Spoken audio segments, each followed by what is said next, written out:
blue hole.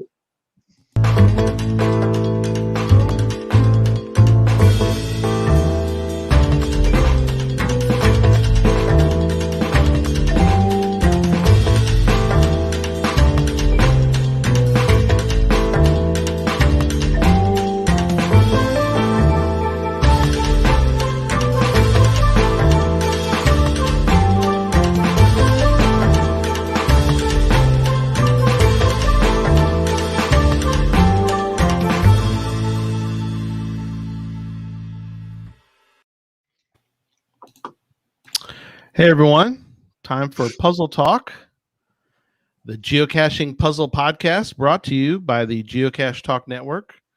If you'd like to become a patron, click on the Become a Patron link on the front page of the Geocache Talk website, or head on over to patreon.com/geocache talk for more details.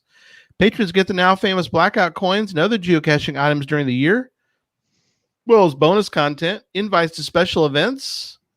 We've got one coming up in 2 weeks. We're going to have a patron party. So join us then if you are a patron. And tonight you can become one. Those special events are only for patrons. Support levels start at as little as Bison Tube level. That's just $3 a month. Well, here are your hosts, Charles Watkins and Tom Brotherman. Good evening, gentlemen. Good evening. Howdy. Howdy. Well, before we get to news, we do want to mention that tonight we're doing a couple giveaways, and that's all I'm going to say about that. All right. And the prize is not the wife's cat, as much as I tried to convince you to, but you wouldn't let me do it. No, we've got other prizes to give away tonight. Okay, over to you, Charles. Sorry. No, it's all good.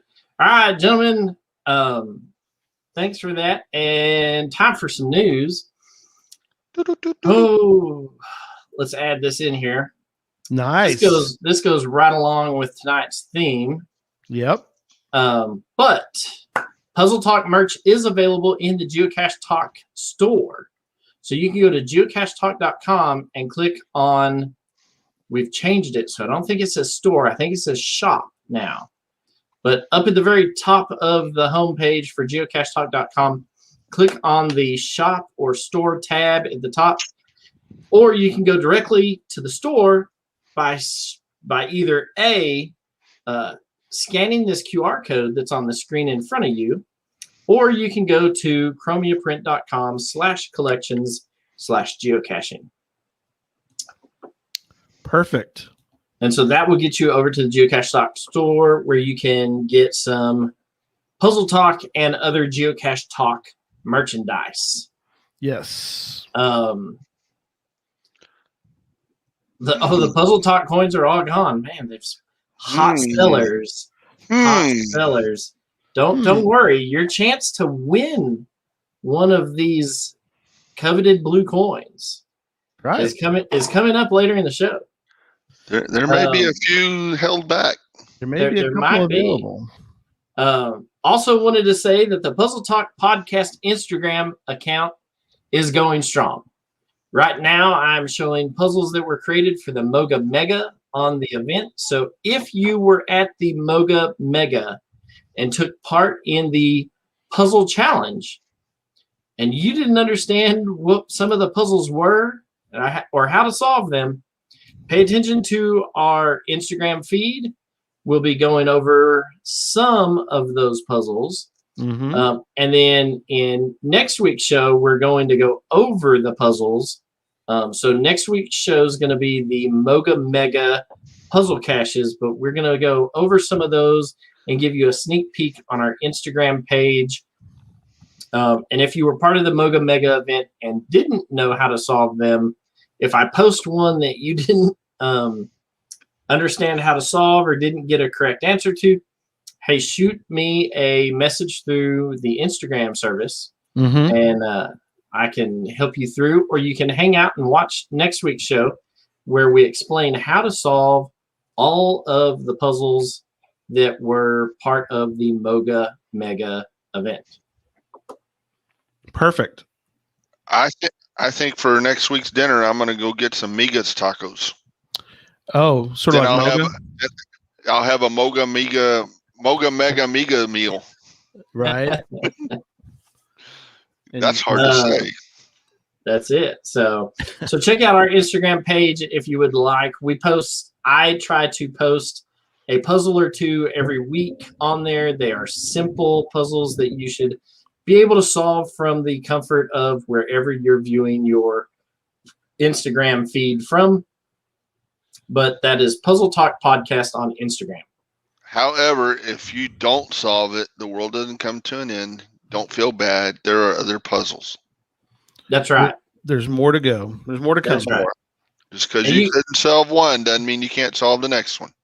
That's right. You can always reach out to me through the Instagram service. I'm more than willing to tell you whether you got a correct answer or not. Or you can post on the picture and I'll confirm or deny. And then once the picture's been up for a while, if people come back and say, hey, how do I solve this? I'll walk them through how to solve it as well. So no big deal. But the Instagram page, check it out if you have Instagram, and we will see you over on that. Now we're going to toss this hot potato over to Gary. He's got the last little bit of news. I do. Up into the show. So we weeded through all of the folks that sent us information. And we picked somebody to be a social media manager for the network. Is this the one that stapled $20 to the application? Yes, of course they had to. If they didn't, we might have lost their application. I don't know where it might have went. Who knows? Who knows where it might have gone? Some sort of file 13 that I think we'll keep track of all that. That's right. So he's actually not with us tonight because he's at a CETO. So, more power to him for doing that. We'll forgive him for that. But the person selected for the job of social media manager is John McCune, also known as the Pizza Ninja.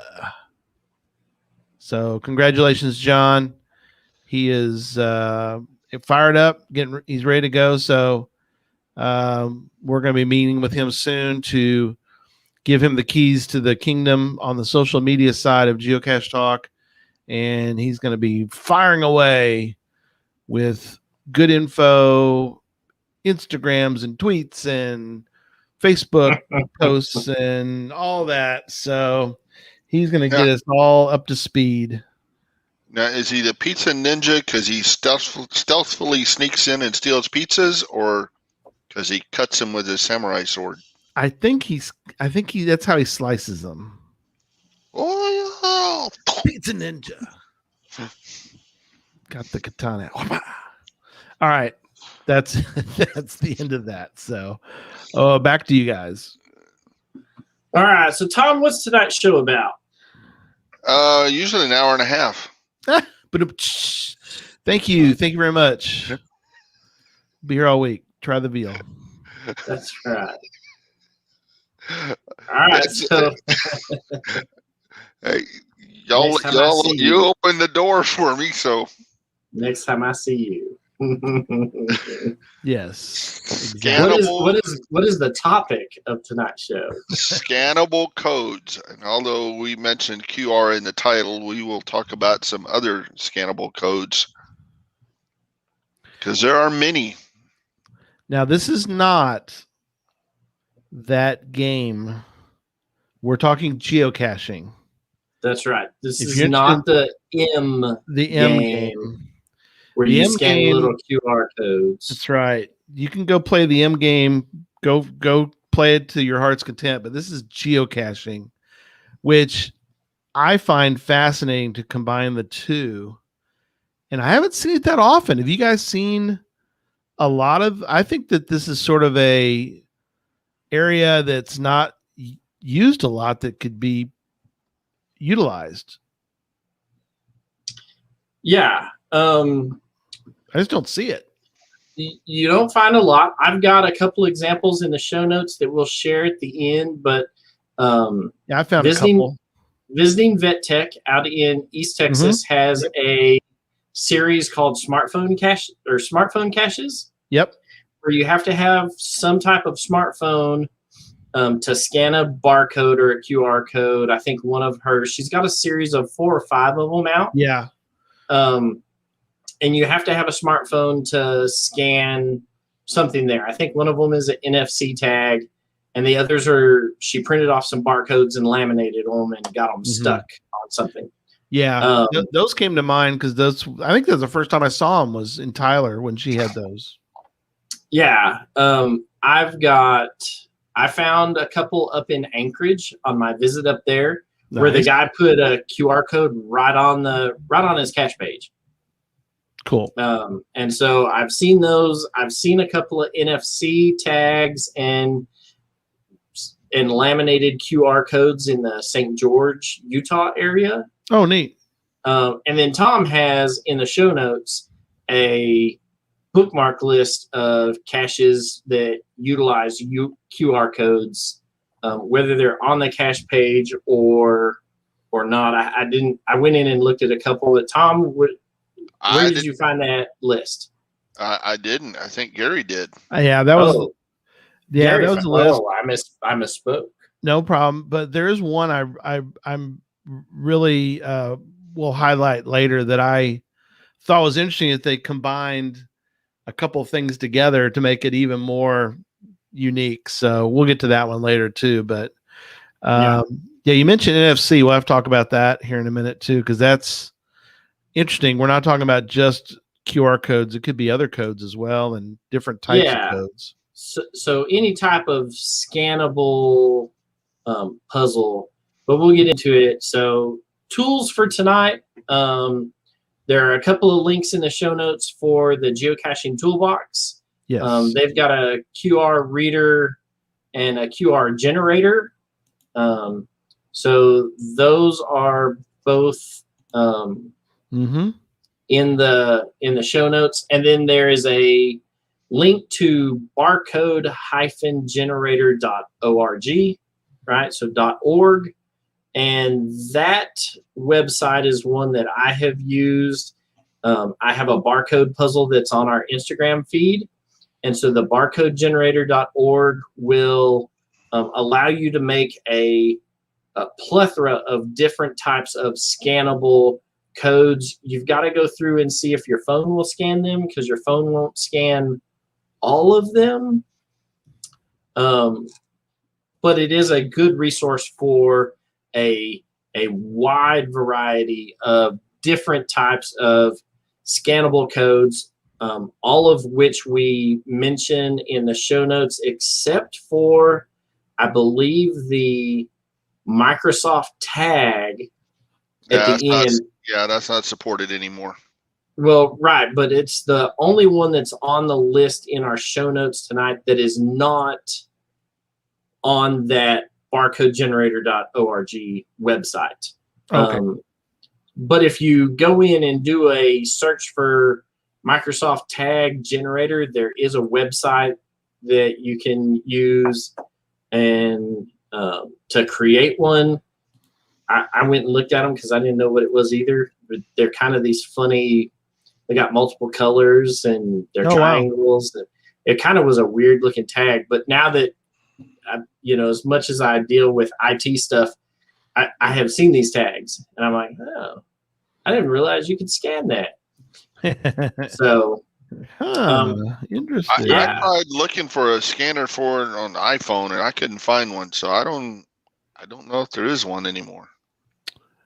Yeah, who knows? The toolbox is interesting. They got a couple. Which is a shame because it's kind of a cool looking little thing.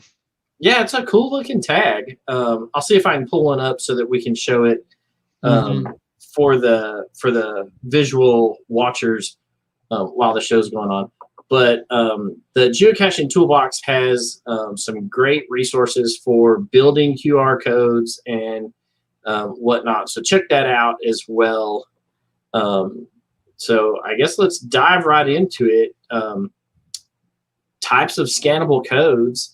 And Tom, you created the the show name. So we'll start with the first one. Nope. Oh, was that Gary also? Gary came up with a name. I was about to send him a different name for the show, but You didn't like Qrazy? Qrazy. Well, I was gonna like scanning for intelligent life or something. I like that too. Oh yeah, We'll swing make and a that the miss. subtitle. Man, I'm 0 for 2 tonight. I'm just the next thing I attempt to give you credit on. It's going to Gary anyhow.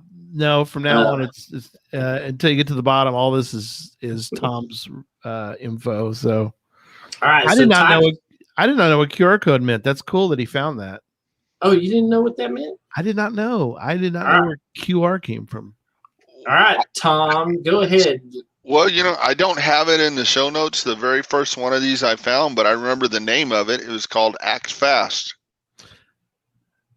Oh, Act Fast. Act Fast. Yeah, quick response. Act fast. Oh, like ACK for acknowledge? No, ACT. Oh, act fast. Which is quick response. Oh, gotcha. Quick response. And all it was that title in the code, and never seen one before. What was it? And I got to thinking, I don't know how I got the thing scanned. I think at that time, because I don't know that I had a smartphone at that time. It might have been that I had to download the picture and then, because it was on the cache page, I bet I downloaded the picture, took the address and put it in an online reader. Okay. But so QR code is an abbreviation from quick response code. Quick response. And it's a type of matrix barcode or two-dimensional barcode invented in 1994 by the Japanese automotive company Denso Wave. And I should have looked up and seen what they do, because I've never heard of them. They make little Japanese vehicles or parts for them. I don't know. That's like going to Europe and saying a Peugeot. What's a Peugeot? Well, they are a subsidiary that produces automatic identification products, barcode readers, and related products, industrial robots, programmable logic controllers. That I know, PLC. There you go. They are noted for creating the two-dimensional QR code, are a member of the Japanese Robot Association, blah, blah, blah. So that's pretty cool. It'd be cool to have been an inventor of something like that. I don't know how you come up with something like that. I mean, it's kind of a strange looking thing. Denso Wave. And they've evolved over the years. If you look at the wiki page, I didn't put the link to the wiki page because I figured everybody knows how to use wiki. But they've evolved some over the years and gotten bigger and better. So the maximum storage on one of those things, as they are today, or at least as the wiki page said, I'll leave it at that, because who knows, they may be behind. Yeah, by the time somebody listens to this 3 years from now, it might change. Who knows? It might be a bazillion, but right now it's you could put 7,089 numeric characters. Wow. 4,296 alpha characters, and that includes symbols. So wow. You got quite a bit of space in there to write something. That's for sure. You could put more than a web address, which is kind of what you see them for, like when you go to Best Buy or those websites, Home Depot or some place like that. The QR code.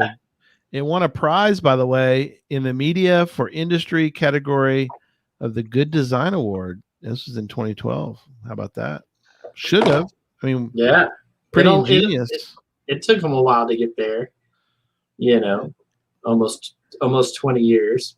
It took them 18 years to get an award for that. They should have gotten one long ago. Yeah. I mean, come on. All right, so places that use them, because and I think if I read it in the wiki page, where they put them out there for people like me who don't want to get bugged by salesmen right away. I want to do it myself, and I can just scan the thing, read all the stuff, and then when I'm ready to ask questions, hey, dude, come over here, Yeah. Or do that, as the case may be. Yeah. One thing that I always found interesting is when you see one that has writing in it? Yes. They now have got to where you can put like a picture in the middle. Bless you, Gary.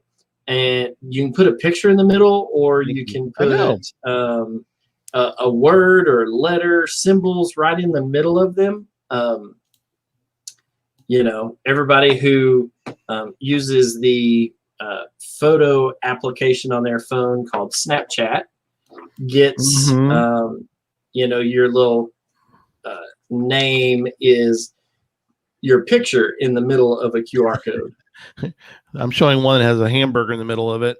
Yeah. And And that's kind of cool. I have used QR codes. If you've been lucky or unlucky enough to find one of my cards that I leave in geocaches, it has a trackable on the back, Right. but also has 2 QR codes, one to my Twitter feed and one to my personal Instagram page that I post all kinds of crazy stuff on. So there's a couple of resources for QR codes.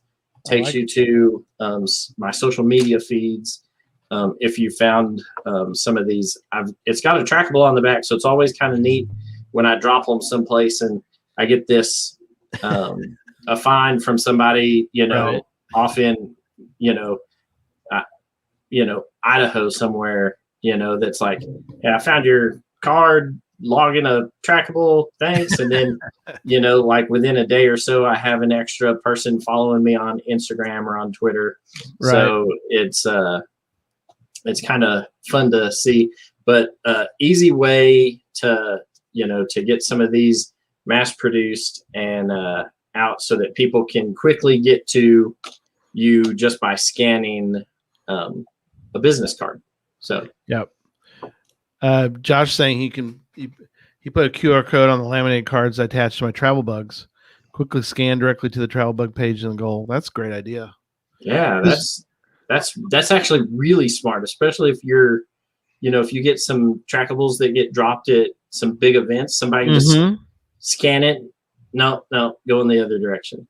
So that's actually genius thinking. Yeah, I can't take that bowling ball. It doesn't want to go south. Which I can't believe you got. Well, I do believe it, but you left those, but actually you didn't leave them because people picked them up. Now there's a lot of other ones that weren't picked up somehow, or they were. I'm sure they were picked up. I have to ask Ryan. I don't think everything left. Yeah, everything left.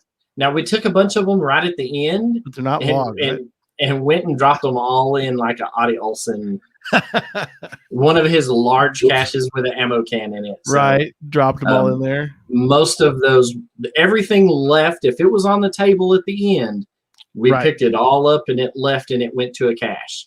That's good. That's the best you can do, really. Yeah. So if there's a travel bug that's still in the event or was left, that's still in the event, that means that somebody picked it up or somebody and hasn't logged it yet. So it's in process. But everything that was left on the table at the end, we picked up and dropped in an Audie Olson cache there in town. Yeah. Jeff pointing out the technical reasons why images can be added in certain positions of a QR are fascinating. That is because you're thinking, you put a thing in the middle of that and you just ruin the whole code, but somehow it reads the parts around it. But if there's that much space, I can see where if you don't have to use the whole space, right, it'll use the outside portion of it. And that goes back to what Tom was saying, where you can put almost 7,100 numeric characters in a QR code. So right. If it is digitizing all of that stuff and building the code specifically to the numbers that you put in, the center of the code may not be used unless you are using a really large amount of data in it. So that could be one reason why the centers are. I'm just stabbing the dark at this because I have no idea, but it could be, one of the reasons why you can get pictures in the middle is because it's not using all of the data that it can host in a QR code. Right. So the one without the picture in the middle might give the name of the restaurant and the whole history of it, and the one with the picture in the middle just says "Eat meat at Joe's." That's right. Drink World's more. greatest chicken fried steak. Drink more Ovaltine. Well, which we know where that isn't, right, Charles? That's right. We know where Texas's greatest chicken fried steak is not at. Is not at. So, all right. So scrolling on down to the next one on our list, which then gets broke down into multiple subtypes, which is the code that everybody is aware of.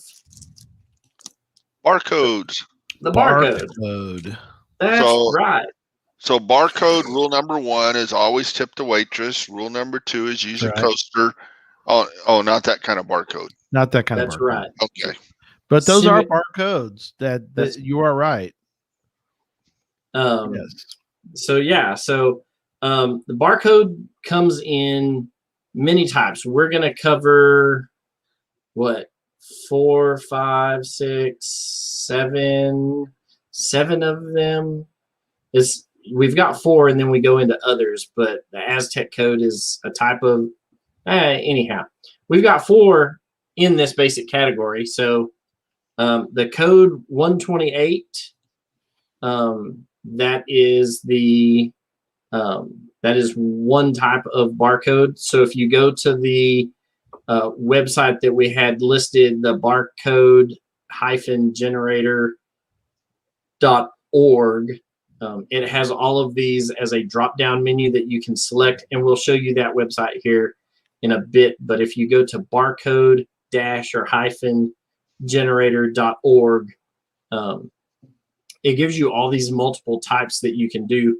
Know that if you create a puzzle cache using one of these, that you need to double check that your phone can scan it. And you might want to send it to some buddies who have different types of phones and different apps on their phones, just to beta test it a little bit and see whether they can scan these codes or not. Because one of these codes that I created that we'll throw up in the show here in a bit, I can scan it easily with my iPhone. But Gary and Tom couldn't scan it, either one. So just know that going into it. So there is a code. What's that? Trisha said she's done a barcode. Did you mean you created one, Trisha, or did you found a barcode cache? We'll have to ask. So go ahead. So the code 128, it has a character set of ASCII, right? ASCII. What's an ASCII? ASCII. ASCII. ASCII. That's right. And then American Standard Code for Information Interchange. Ooh, that's right. Get the big brain on Tom. I paid attention in computer class in high school. That's right. So this one uses ASCII code character set. The length is variable, though it does have in parentheses unlimited. So you should be able to have an unlimited number of things in the. So there's the code 28 and a code 39, the first two. And those are the first two barcodes we're going to talk about. So, and then so jumping right over to the next one, the code 39, it has and some of these are specific. So you got to know this going into it.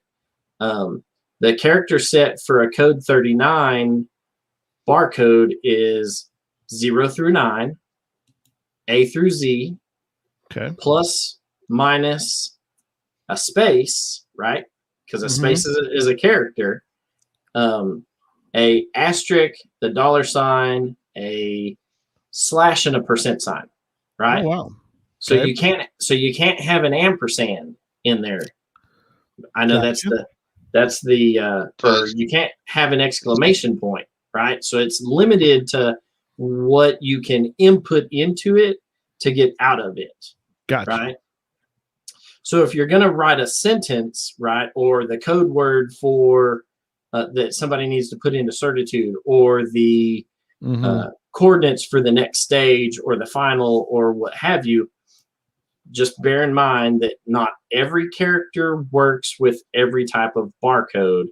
And so that some of these are limited. So that's why we're telling you, that's why we got these in the show notes as to which types of characters each barcode is able to accept.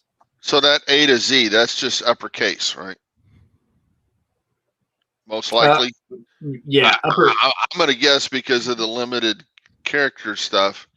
So if I were going to use that, I would use that for maybe something where I'm putting out one word or two words, or like something to dump in certitude. Right. Where if I'm going to tell a story or something where I've got sentences, just to have it more readable and not sound like I'm yelling at you the whole time, I'd use the 128 one because I can use lowercase.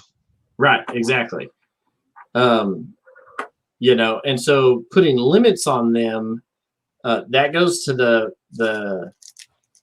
so the code 39 is an unlimited length as well, as long as you stay within the character set parameters that are set out to it, 0 through 9, A through Z, the plus and minus symbol, asterisk, $, slash, and a %, and then a space, right? So as long as you stay within those, you can write whatever you want. Right. In fact, the barcode that I'll bring up here later is a code 39 barcode. So we're going to bring it up and see how many people can get it to scan through the computer. I can get it to scan off of the screen. But again, we're going to see for the visual watchers and listeners, if you can scan it, it gives you a set of coordinates. And then if you can tell me where that set of coordinates takes you, yes, then the very first person who can accomplish that, I'll mail you one of these blue coins. Ooh. So knowing that now, you might want to open a new tab and go to this barcode and see if you can find you an app and see if you can read these code 39s. There is an app on my phone that I use. Let me see if I can get all of this over here. And what's bizarre is I've got the same one, but it must not be updated. You can do it on your phone, Trisha. Oh, she's on her phone. She's watching on her phone. Yeah. That's okay, because we're actually going to give away 2 coins, and we'll talk about the second one later. All right, so let me... Giveaways, plural. That's right. But yeah, it's weird that... and then it comes up and says, "Are you enjoying your QR reader?" Like, no, I'm not enjoying it because it doesn't work. Right? No, I'm not enjoying it. I used to use it, but for some reason, it's not wanting to cooperate. I don't know if it's the version. I think I'm on the latest version of it. That's another story. That's for another show.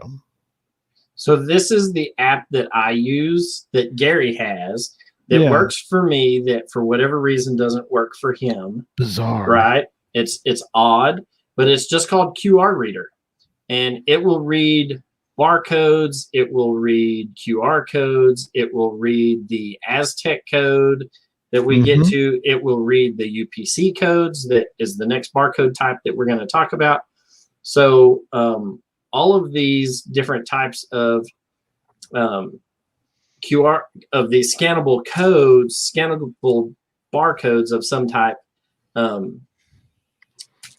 I have been able to scan with my phone, which is an iPhone 11. I've got an iPhone 11. With this app. So I'm showing 8.2. That's the version I currently have. Now you're going to make me get in and look at this. I know. Now I'm going to make you do something. God, I don't even know how to do that now. I went to and I downloaded it where the latest bug fixes was a month ago. Yeah. I'll get in here and look at it here in a bit and see if I can figure out which version of this I have. It can't be that hard. No. Oh, here we go. Oh, if you do the drop down and then go to the very bottom of this thing, it tells you somewhere. This is riveting, by the way. Mine says version 2.0, the one I downloaded. No, that's a license. So, but that app that I showed that's called QR Reader, get into the App Store, see if you can find it.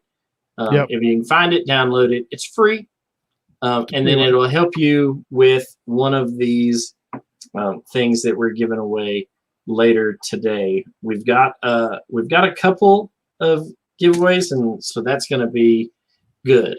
All right, so the next one that we're going to talk about is the UPC, or the Universal Product Code. Everybody in the world has seen one of these. It's on the back of your payday bar. That's the barcode with the numbers at the bottom of it, right? That's a UPC code. It's a Universal Product Code. This one is really odd because it has a fixed number of characters that you're allowed to input into it, and it only accepts 0 through 9. Right? Which is interesting, yeah. Only does numbers, and you only get 11 of them. Right? Huh. So when you're sitting there looking at this and you're like, there's 1, 2, 3, 4, 5, 6, 7, 8, 9, 10. And then you got the number at the very end, right? So you've got your, God, that's horrible. You've got your 11 characters that it's allowed to, there you go. So the 0 at the front doesn't count is from what I understand about this. And so you got the first 5 digits, then the second 5 digits, and the numeral at the very end, the 2 or whatnot. It's a 9 on my payday bar wrapper right here. Those characters count. So, there you go. Yeah, it's got like a beginning and middle and the end. If you look at the beginning, there's 2 lines that look a lot like the 2 lines at the end, but they also look like the 2 lines in the middle. So, like you were saying, I guess it's 10 digits, right, Charles? 5 and then 5? Yeah, it's... I mean, it uses the other 2 probably.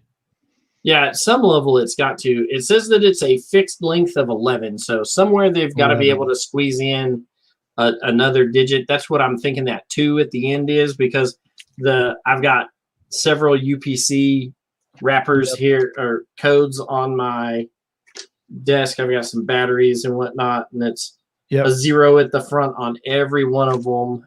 Let me look at this one. Yep, a 0 at the front, a 0 at the front, a 0. Yeah. So all of mine have a 0 at the front. You know.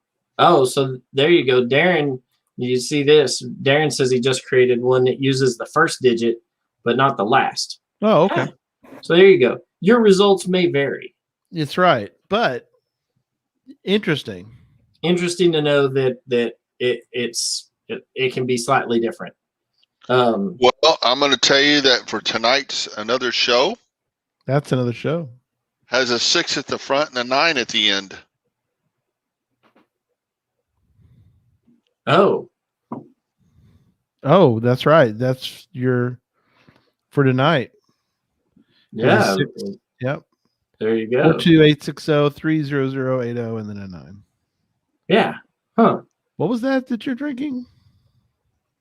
One I should have saved for the weekend because I forgot this is a barley wine. Nemesis. Oh, it's going to be my nemesis. And then the last Don't down type this one in a hurry unless you want me to saying all kind of weird stuff. Oh, Lord have well, mercy. we're looking forward to that too. And then the last type of the barcode on here that got added by Gary is the PostNet, which the U.S. Post Office uses. They have their own special little barcode that they put on stuff. And so the next time you check your mail that you got from the USPS, there's a special barcode on it that is called PostNet that the U.S. Postal Service uses, and I have no idea anything about that. Actually, I put that on there. I just didn't put all the character length and character set stuff. No, I told you the next time I was going to give somebody credit during the show was gonna be Gary. Yeah, that was. Yeah, you're batting 1,000. You've been wrong every time. Tom put that in there, not me, but that's okay. So, welcome, Pizza Ninja. We talked about you earlier before you were at the CITO. So you're the social media manager for Puzzle Talk and the official pizza cutter. And he's a cutter of pizza with the ninja katana or whatever. We don't know why you're called Pizza Ninja. You'll have to tell us someday. That'd be a good social media post, wouldn't it? It would be. That's right. All right. And so now we're going to get into. Ooh, that's a good question. A couple of other codes. What's a good question? Tell me, Tom. Wonder if the last digit is a checksum. Okay. No, it can't be. No, because I've got a 10700807222 and the last digit is a 9. So unless those add up to like 19 or 29, but I mean but who knows at this point? We need to do some more research on this before we. At this point, all we know is we know how to create one and how to put it one. And what stuff it's allowed to let you put in it. That's right. How it works is all voodoo. That's right. It's all voodoo math from there. So, all right. So other types of scannable codes that you can have is an Aztec code. Yeah, Aztec code. Interesting. Aztec code. Oh, Aztec barcode. Okay, that comes up. Yeah. So yeah. Okay, let me show that too, because that's it looks kind of odd. It looks like a QR code that got cut off right in like the bottom third, right? Yes, that makes perfect sense now. That's an Aztec. I didn't now when you see one, you know it when you see it, but I'm showing it on the screen right now for people if they want to come watch the video part, but.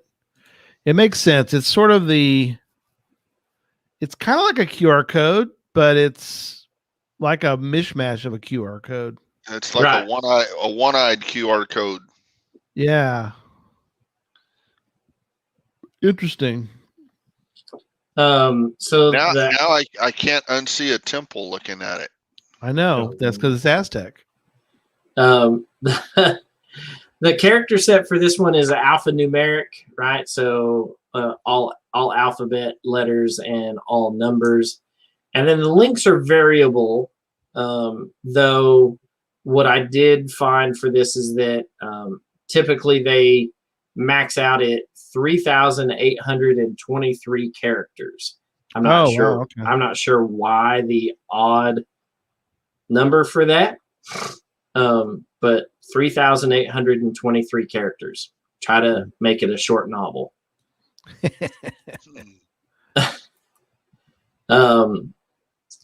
So the next one is data matrix. Data matrix. Tom, you want to? I forgot what that one looked like. Gary, can you bring up a data matrix one? I'm pulling one up now. This one has a character set of ASCII and then 1 through 255. It also has a variable length, but it does say that it maxes out at 3,116 characters. So, yeah. This is one. Where have I seen this? This is on like UPS stuff. Yeah, because it's the ones with the solid left-hand bar and bottom one, right? So the Yeah. yeah. It's got So this. it's got that solid. It's got a solid bar on the left hand, and then across the bottom, it's got a Right. solid black bar. And so that's the difference between that data matrix and a QR code. Looks like it's being used in. Huh. Okay. Wait. What? Go up a little bit. What is up one more row? Look at that. It looks like Braille. It looks Oh, like I it's like that. engraved in a piece of metal. Yeah, I like that. That's kind of cool. Now, if you look at the image that's on the far right, Yes. that's got those 4 codes. These 4. Right. The one that's got that you're hovering over there, that's got the yellow, green, Yeah. black. That's the Microsoft tag code. Oh, gotcha. That's not used anymore. Right. Right. Kind of cool though. All a bunch of triangles. It's kind of a. Yeah, that's a tag one there. Yeah. So if we printed one of these up with a 3D printer, like that one that was on there that looked like it's made of metal. Yeah. Would that go on our show or would it go on Gadget Talk? We can claim anything we want. Yeah. It doesn't have to go to those guys. Whatever that other show is, I forget. But that would be kind of cool. Print one of these. I like it. You'd have to paint it to make it work, but that'd be kind of cool. Yeah. But you have to be able to scan it, right? Yeah. That's the issue. So print it in white and then just dip it in black to get what you need to be black. Yeah. Social media manager man says done a UV QR code or data matrix code. That would be kind of, I mean, a UV, man, that would be, I mean, you'd have to have a reader read it though, right? I mean, no, you shine a UV light on it and then read it. But still, I mean, I guess you'd have to try it. I mean, why not? Give it a shot. Let's see what happens. Yeah, really. How would you print it though? Well, that's where I don't know, but could you print it, cut out the pieces that you need with a X-Acto knife, and then rub a UV pen over that, and that which leaves the UV in the right spot? Boy, I don't know. I don't know. Oh, okay. So there's some people who have UV ink that can print on vinyl stickers. Yeah. Similar to the M-worded game that we were talking about earlier. Yeah, whatever that thing is. I would venture to say that if we wanted to go that route, we'd probably need to talk to somebody who does vinyl printing and see if they can print a QR code with ultraviolet ink on a sticker. Right. And then you can then you just have to test it to see, does the UV ink wear off over time? How easy does it scan? Is it scannable? Scannable? Yeah, but it'd be kind of neat to try. I'd be willing to try and find somebody here in the Phoenix area that does vinyl printing, because trust me, you see them on the back of everybody's windshield or rear window here that has a message about something. So there's got to be somebody local here making a killing. Yeah, exactly. Karen was asking a good question. I know how to create a QR code, but how do you put it in the Adventure Lab when creating it? One of the things, and I'm not sure I'm answering your question exactly correctly, but I have seen Adventure Lab stops. What do you call them? What, the individual stages? Yeah, stages. So I have seen where when you get to a stage, there's a QR code. You scan it, it brings up a YouTube video, and then you watch the YouTube video, and it will give you the information that would help you then to answer the question for the Adventure Lab. Yeah, Nope. there's Or if you there's want a to act We as actual part of the lab, when you create the QR code, doesn't it save it as a JPEG? And then you can put it in. You in can put a the QR Adventure code Lab? in the actual lab. yeah, because you're allowed to insert an image into the There text you go. field. Yeah. So there's a place in the Adventure Lab builder for you to input a Yeah. picture, and if you save it as a PNG or a JPEG, then you can upload it as a image right then. There you go. There's that. Yeah, there's that option would be better probably. All right, Tom, this is going to be a question for you. This next one that we're going to look at is the PDF 417. And Gary had one of those up there. I saw one on the thing. I'll bring it up while you're discussing. All right, so it says that it has a character set of ASCII 0 through 255 and then 0 through 9. Yeah. So what is the differentiation there? I don't know because I didn't put that part. because ASCII would handle all the numbers. Yeah, so that data came from the barcode generator website because it tells you on the barcode generator where what you can put in and what you can't. So PDF 417, right? Is that what we're talking about? Yeah, there it was. Third one over. Yep. It looks like a QR code that's been cut off because it's rectangular in shape instead of square. We zoomed in. There you go. And then this one has a character length that you can build a code out of that is 2,710 characters long. So I don't know why some of these are more than others, except for the UPC code. I kind of get that, but yeah. Size of the squares. I'm just gotta. I guess so. And then there's the Microsoft tag, which we have talked about. Yeah.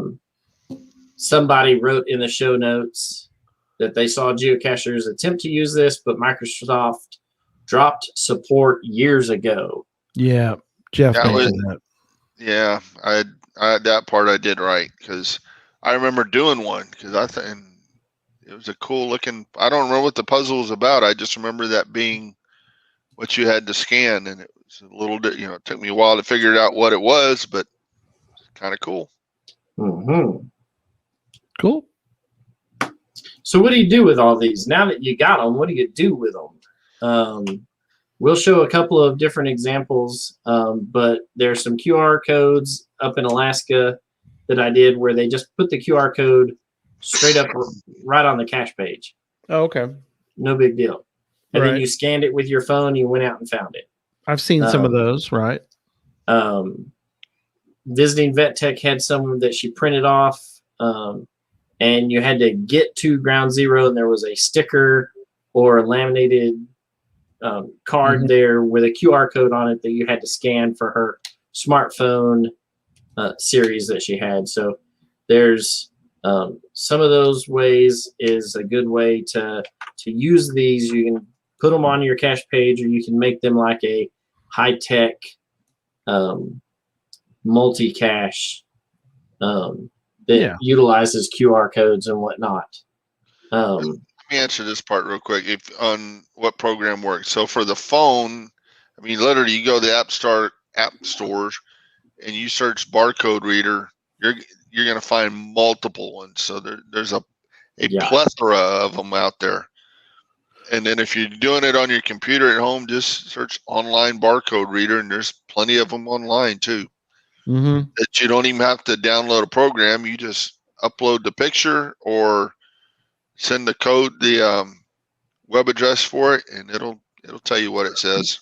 One thing too, I didn't even know till recently. Somebody mentioned, I think Jesse mentioned to me one day, was because I always try to use the QR reader, which usually works for me, but not working tonight. But something I didn't even realize, and you learn something. You always learn something new about iPhones, but just use your camera on your phone if you have an iPhone. I'm not sure. Android probably does the same thing. My guess is they would do the same thing. Just use your camera, and you just point your camera. You don't have to take a picture, but just point your camera of your phone add a QR reader, for example, QR code, it'll read it. I thought that was kind of cool. Yeah, so they're coming up with it did that for me for this one. Let me try the other barcode and see if it comes up.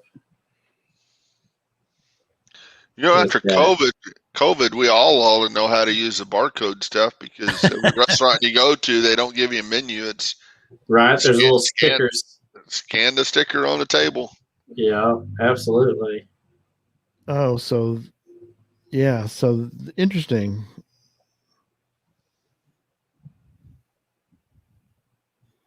It's finding we're not speaking right now because we're trying different codes on the screen.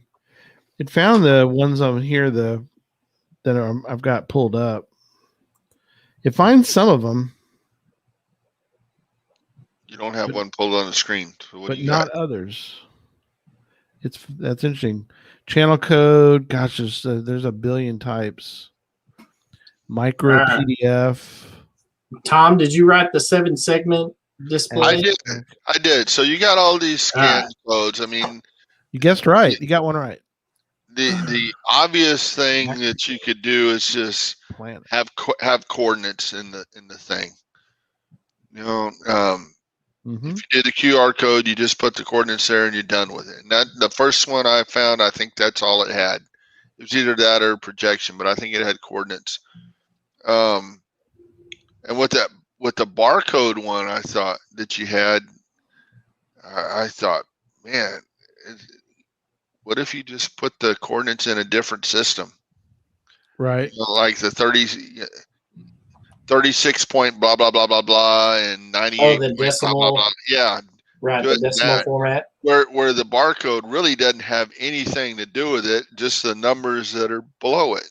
Ah. That's a twist. You know. Yeah. The answer's sitting there right there in front of you, just in a different format. I like that. But getting beyond that, the very first thing I thought of is because one of them, the barcode or QR code ones around me here has, and I should have put it in the show notes. I just couldn't remember where it's at. I had multiple barcodes laid out in different things, and you know, one of them told you the north, and one told you the west, and one told you a hint, and the other told you like keep looking or some kind of baloney, but they all had something. Yeah, and they were twisted and different sizes, so it was kind of cool. Yeah, that's a neat idea. So I thought, well, what else could you do with this? And I remember the 7-segment display. You know, that's like for your old alarm clocks. Yes. So if you laid out 7 QR codes to represent one number, and then you could have, you know, the bar going across or a bar up and down, or have it blank, and you could. Then somebody would have to figure out, okay, that's it. You know, why am I scanning this and this is blank and this has a bar this way and this has a bar that way? Sooner or later, it might click to draw out what all those do, and you can have the numbers that way. Now, to show what a 7-second display looked like too. So people who had those type of alarm clocks way back in the day, right? Way back. You got the or the old calculators like the TI 3 or 4 or something. Whatever. Right. Yeah, it's there's segments. And like you said, you could make it because these segments were used. Phil saying that was just mean. But hey, I had one. I'm trying to remember the number. Was it a 29? Gary, the ones when we were in high school, and it was and it had the red LED stuff, and I mean, yes. And speaking of TI, there is a new trackable promotion going on right now. That's true. Headquarters has not given away any trackables just yet, but if you go to the geocaching.com website, you can enter yourself for a chance to win a limited edition Texas Instruments trackable, U.S. patrons only. Exactly. That was perfect. Good commercial reader there. I entered. Yeah. But yeah, Engineer 42 says 7-segment display sections have a standard identification using letters A, B, C, etc. You could use those letters in your code. Yeah, that's Yep. a good idea too. Oh, Jeff, Cache the Line, puzzle idea. I've used to make word search as QR code, vowels, consonants, white, black squares. I like that. Ooh, could be interesting. And Pizza Ninja says he once thought about making a QR code patience cache where there are 100 QR codes and one gives the codes and the rest give funny videos and pics. Oh man, I would love that. That's not a patience thing for some of us, man. If you had jokes or something on it, I'd be reading them all. Yeah. You know, the caches where people put about a bazillion Easter eggs in them, Yes. and me and a buddy came across one of those, and halfway through it, we found a log, but we kept opening them all because they all had funny sayings, and we had wanted to read them all. We wanted to read them all, so That's funny. Yeah, I did one like that. It was called the Joker, and it didn't have 100, but it had 20 or so things that the Joker has said on various movies and comic books, and then one was the log. But yeah, that was kind of that was sort of the thing for that. So that was kind of a neat idea. Well, what we're talking about there in the 7-segment thing, what I wrote in the rest of the notes really kind of go together. So it would require a lot of patience by the CEO setting the thing up, because that's a whole lot of QR codes to deal with. And if you're doing the 7-segment thing and you're making it, one here and one here and here and here, Right. look like the 7-segment thing, that's some serious coding. And then on the scanning side, well, then that's a lot of patience by the geocacher. So, yep. We got some other GC codes in the notes, but they're kind of variations on the same theme, I think. I don't know. The one I've got in there, it just made the QR code a puzzle. So you had to weave the puzzle back together, and when you weaved it back together, it produced a QR code, which you could, so it's kind of like I said, sort of a variation on the same theme, but it's an interesting idea to kind of add a twist. I think that'd be fun doing videos though. Yep.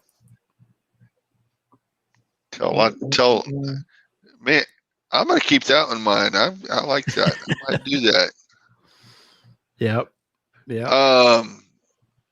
You could have each one the codes give a question with the answers being numbers. I like it. You could have questions that give answers for certitude. I mean, that's the one that that's pretty standard kind of stuff there. But that's pretty good to do though, because we've talked about before, and we'll probably refer to it in other ways, but we kind of forget sometimes you can make some twists to your puzzle cache by using certitude to augment what you're trying to do. Yeah, absolutely. It's a good one to make, good one to use for your. This one I thought kind of mean, and it's kind of I have a puzzle that does something like this, where one of my puzzles has multiple coordinates on the page, but only one of them's right. Oh, gotcha. But it doesn't fit this description. They're all kind of possible. So this one said multiple chords with the coordinates, but only one set of coordinates would meet the guidelines. The others are either too far, they're at a school, they're in a prison, they're in a military base, maybe they're on railroad tracks. I'm always worried about making you're supposed to know better, but people don't always know better. Yeah. But I understand the. Well, that's true. I do have one puzzle that has coordinates on runways, and even though I say don't go there, Don't go there. Say, well, am I supposed to get there? Well, you're Yeah. not unless you want to go to jail or get smushed. Yeah, Yeah. exactly.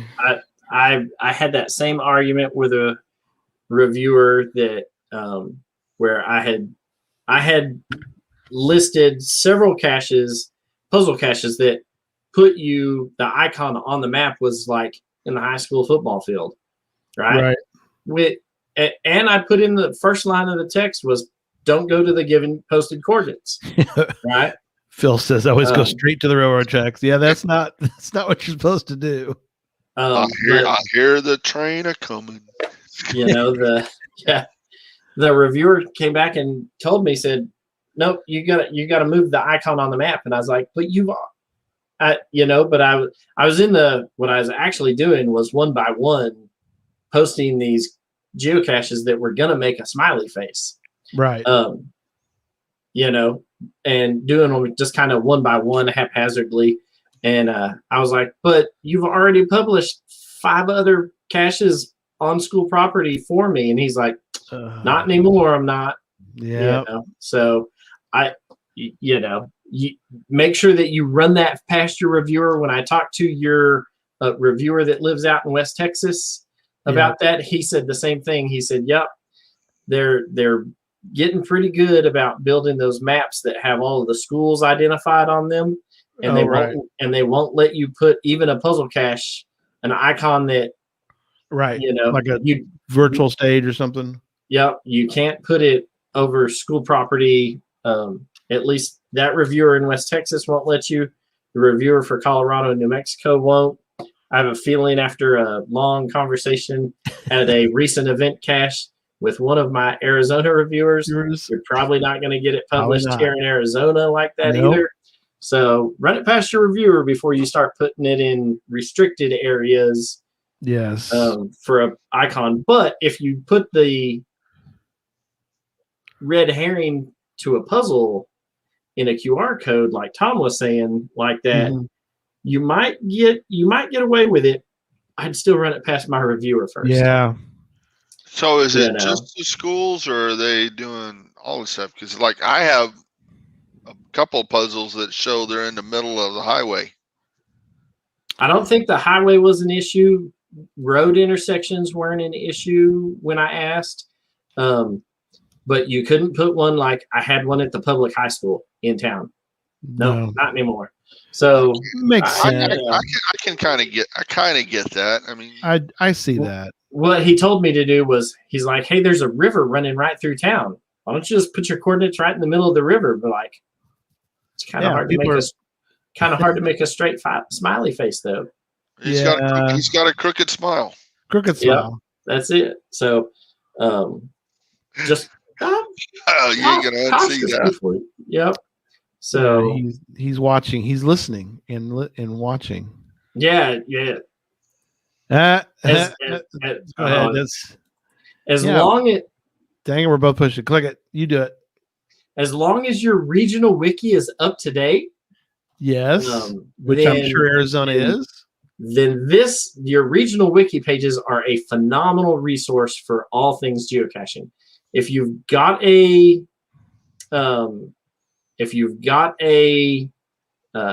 regional wiki that may not be as up to date as you would like it to be, probably not going to be a great resource. Yeah. Can you just bribe a reviewer in another area to publish your cache? Ooh. We have to ask. The Arizona one might take bribes. I don't know, but we don't want to mention anything like that. According to some of the reviewers that are lackeys as well, that they're like, yeah, I don't have a set place that I review. I just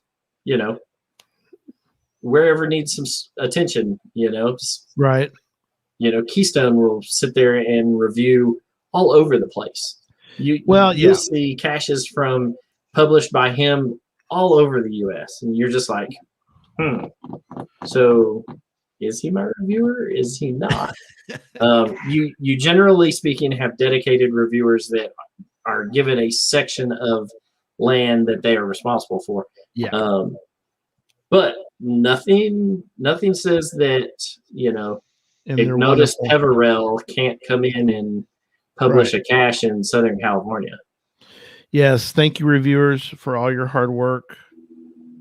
We can't say enough good things about our reviewers. I do know I would that say all reviewers are dedicated. Yeah, they're wonderful. Love all our reviewers, and I do know that, like you said, they'll back each other up. They'll back up each other if they need to. I know that Revan sometimes he's either busy or he's doing something else, and Vertighost will do stuff here in Texas for an area that typically Revan would do. I know that he has sort of a backup reviewer that just in case he's not around. Yeah. To help out. So, all right. So we're ready for this. I know you're getting ready for that. I found something fascinating. I want to show real quick. Go ahead. It's one of our that's on the fantastic sponsors. logbook. Yeah, I was sponsored, so I don't know if people can read can do the. Tell me if you guys can scan this. Oh, hold it still. And I got it upside down. Can you scan it upside down? Yeah, it won't matter. It shouldn't matter. No. I'll flip it around so people can read it. I scanned it. I did scan it. Oh, it takes me to logwork.com. Logwork.com. There you go. One of our fabulous sponsors. Yeah. Wouldn't you rather be geocaching than doing cache maintenance? Yes. That's right. The creators of the fantastic logbook. The fantastic logbook. There it is. So thank you, Logwork, for your sponsorship, and thank you for putting a QR code on there just for the fun of it. It's scanned. Oh, it's scanned all the way. Can you tell me that it's scanned all the way in Australia? How does that work? But that was after you turned it upside down. Oh, that's when I turned it upside down. He was able to read it. Wah, wah. Yeah. Cool. People are saying they work. So thanks. Karen did it and Phil did it. Awesome. Yeah, let's go. Let's get to the one of two. Correct. So this is going to be the barcode. So we're going to flash it up on the screen. You've got to scan it. It's going to give you a set of coordinates. You've got to punch those coordinates in, and you got to tell me what is at those coordinates. So get ready. I will tell you it is not in America. All right, you ready? Here we go. There it is. There it is.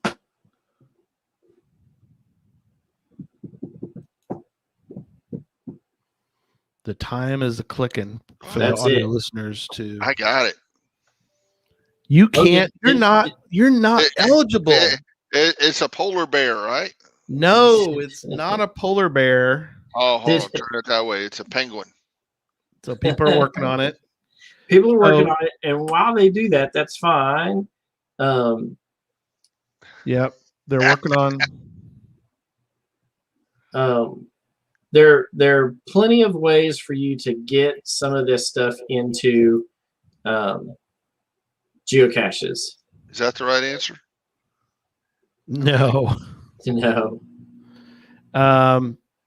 You need there is a statue at the given coordinates in the QR code. I need what is that statue?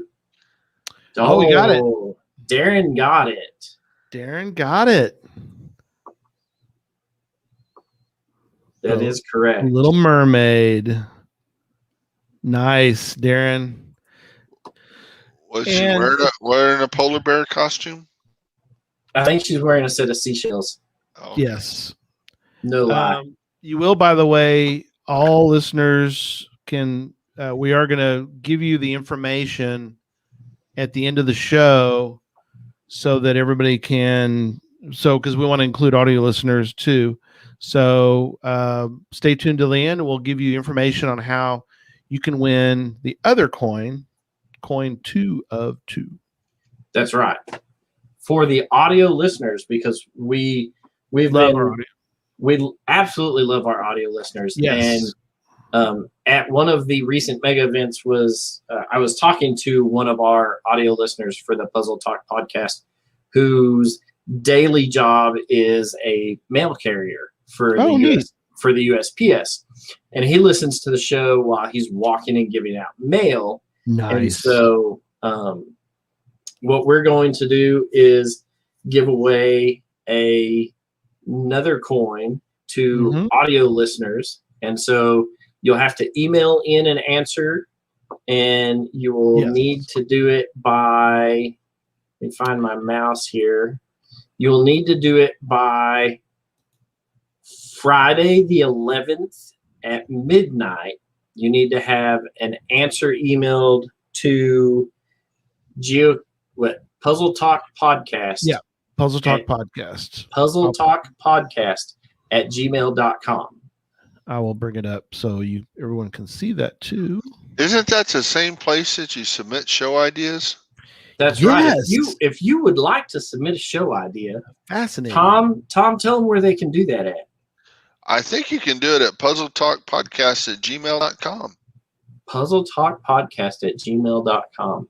That's where you can submit ideas for shows if you have been struggling with a puzzle, or you think that you have found a really stellar puzzle that you think would make a good topic for a show. We're always up for suggestions, so please submit ideas for future shows to puzzletalkpodcast@gmail.com. And if you attach a $20 bill to that email, we might even have you on the show. Lord, we're fishing now. To that email, $20 to that email. Okay. I'm going to go and link that email to my PayPal account real quick. Yes, you will. And don't forget to check out Puzzle Talk Podcast at Instagram. That's right. Where Charles is posting all sorts of cool stuff. You're not posting any of those hurt people's eyes pictures, are you? No. Okay. Perfect. That's a different website. Yeah, we don't want that. Puzzle Talk Podcast at Instagram. But definitely send your emails to puzzletalkpodcast@gmail.com. And next week, we got another show next week. And in 2 weeks, it's an in-between week. Not Gadget, because they're the week after that. That's right. They're the first and last. Yeah, first and last. And then we're the second and third. So when there's that weird fifth week in there, that fourth week of the fifth week of a 5-week month. Patron party. That's right. Oh, thank you. Yes. Smash the like button too. There we go. Look at this. So Phil finally got it. He used an app called Neo Reader. Okay, cool. That's good to know. Neo Reader. So good to know. Yep. Yep. So 5-week month. We'll do. We're doing a different kind of patron party. We've been doing Quiplash, but we've got a new game. We're not sure which one. We're going to figure that out. But I got a little grouping of potentials. It's going to be a Jackbox game, which is, for those that don't know, when we do Jackbox games. What's that guy? Like this guy right here, he doesn't know. Yeah, he doesn't know. Yeah, he does. We've played Quiplash as a Jackbox game. Okay. The good thing about him is that it includes everybody, so everybody gets to play, which is kind of a unique thing. So 3,000 people can play. If we had 3,000 patrons, that'd be cool. But you can join us for just $3 a month. That's right. There you go. All right, back to you. All right. So hold on a minute. Let's talk about something Gary just said there. Is there a way for people to say, "Hey, I was invited by so and so to become a patron," and oh wow, that'd be cool. Maybe we reward somebody after so many invites or something. We gotta do that. We'll figure out we'll have to talk about that. It's not a bad idea. It's like a referral program. Yeah. If you can bring in so many referrals, then we'll give you something. But new referrals. You can't have 20 people quit the show and then bring them back. That doesn't work. We're onto your tricks, people. Yeah, we know that trick. Smash the like button. Thank you, Karen, for following. All that. good stuff. I don't have the little thing there, so Darren used a QR bot on iPhone. QR bot. Okay, So there you go. There's another resource.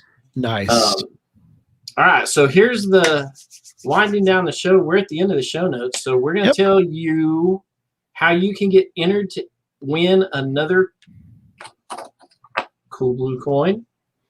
Too late. Very Just limited. kidding. Ah, Just kidding. look at man's got jokes. That's He's got jokes. He's got jokes. So a very, very, very limited coin, isn't it? it There's not is. many left. They're all sold out in the store, and so it's just the handful that Tom, I, and Gary may have floating around somewhere. I got a handful. That's all I got left. I think I'm down to single digits in the ones that I have. Can I start selling them on eBay to make card payments? You House can. payments? CoinFest. Take them to That's CoinFest. right. Sell them for a couple Tickets thousand a to piece. All right, so this is how you get entered with the audio listeners. So audio listeners, you need to send an email to puzzletalkpodcast@gmail.com, and in the subject line, you need to have hashtag, right? So the pound symbol. Yep. Hashtag. And the first two words that were said during the show in the subject line, right? Yes. So in the subject line, it needs to be pound symbol or hashtag, and then the first two words that were said at the very, very beginning of the episode. So if you were late and didn't get here in time for the very beginning of the show, go back and watch it. If you were listening and skipped over that, go back to the very beginning and listen for that. The first two words, and so hashtag those two words put together. And then put together. So it should all be one word. Like dog house, even though it was two words, right? Even don't put it in the don't post it in the chat room because it won't do any good. Because you got to send it to puzzletalkpodcast@gmail.com because we're done. That's where we're gonna draw the winner from. Yeah, and two words, smash it together, put a hashtag in front of it, email it to us, and we'll put you in for a chance to win one of the things. And I'm so glad Darren says. He tried to order one last night, got the other four, but he missed out on the Puzzle Talk one. So we're glad that he got that off of the barcode earlier. He did. So you got to win. Congratulations to him. That's right. Darren, send me a message with your address again. I'm sure I have it somewhere, but just to double check, and then I'll get this coin out in the mail by the end of the week. If Dire Wolf is in the house tonight, I have your coin and your premium membership. I'll get that out in the mail by the end of the week as well. Speaking of which, has anybody found the actual container? Not that I'm aware of. No, Nobody has come forward. I know some people were working really diligently at it. I hope they haven't tapered off. I haven't had any more emails about it, but if like I said, once we get to the end where somebody has claimed the actual container with one of our blue coins and one of my trackable tags in it, then we'll go over the t-shirt puzzle and show you how to solve it. I will share my resource with how I created it, and then you will be able to put out a difficulty 4.5 puzzle in your neck of the woods as well. Perfect. There we go. Is it in a location that may be cooler than Texas in the summer? Never know. Because what part of for Texas? those people listening, I don't know the answer to the puzzle. That's true. That wasn't shared with me. It wasn't shared with How me. to Either. solve it I'm wasn't wearing shared it. with me. I'm wearing the shirt with the puzzle on the back, but It you know, didn't want me spilling the beans. That's right. no. But hey, that might be worth a road trip if it's cooler. You never know. It will be cooler than where you are at in Texas. Ooh, but it may not be in Texas. So there you go. And maybe the humidity might be a little lower. The humidity is definitely going to be lower. Okay, then good. So, all right, guys, that's it. That's it. Thanks. So if you solve that puzzle, send me the coordinates, and I'll do a road trip. That's right. Wow. You can cut the coin in half, and no, you don't want to do that. Don't do that. Yeah, Slice it right down the middle. We'll get Pizza Ninja. We'll throw it in the air, and he can just That's right. and cut it in half. That's right. So next week's Moga Mega Puzzles. Yep. If you've been following our Instagram, then you've seen some. If not, tune in to the show next week where we discuss the 10 puzzle caches that were created specifically for the Moga Mega event as part of the puzzle competition at that Mega. Yes. Perfect. Get your Migas tacos so you can have a Moga Mega meal.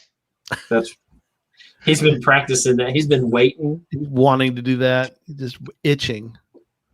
All right. See y'all next week. Good night, Hey, everybody. I even told you the show would be an hour and a half, and look at there. Perfect. Good night. Good night.